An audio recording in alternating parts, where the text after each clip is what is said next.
आपने भी देखा होगा, बड़े शहरों में सार्वजनिक स्थलों पर कुछ भिखारी अपने कटोरे में साधारण ball pen, refill, pencil, pocket size का कंघा या अन्य कोई छोटी मोटी चीज़ें रख कर बैठते हैं।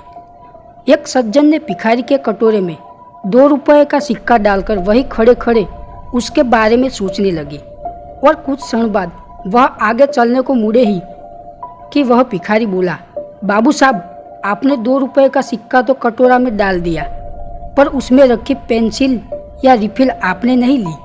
आपको जो पसंद हो उठा लीजिए साहब।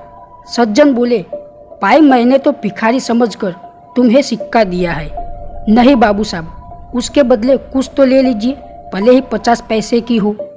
अब वह सज्जन असमझ में पड़ गए कि वह भिखारी है या दुकानदार, और उसकी ओर मुस्कुराते हुए देखने लगे।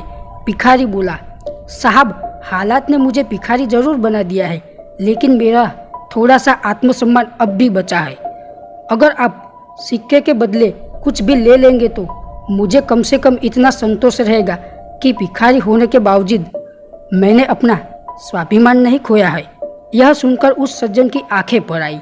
उन्होंने अपने पर्स से 100 रुपए के 2 नोट निकालकर उस भिखारी के हाथ में दिए और कटोरे में रखा सारा सामान, जो 50 रुपए से ज़्यादा मूल्य का नहीं था, लेकर उससे पूछा, भैया 200 रुपये कम तो नहीं है?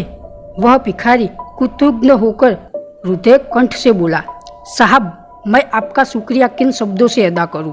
आपने तो दरिद्र नारायण रूप में आकर मेरे स्वाभिमान को फिर से ऊंचा कर दिया है। यह तो मेरा जीवन बदल देगा। मैं आज ही इन रुपयों से सुबह और शाम का अखबार बेचना शुरू कर दूंगा और फिर भिखारी बनकर कभी नहीं जीऊंगा। निष्कर्ष, प्रत्येक मनुष्य में आत्मसम्मान की भावना होती है, किसी में कम तो किसी में ज़्यादा।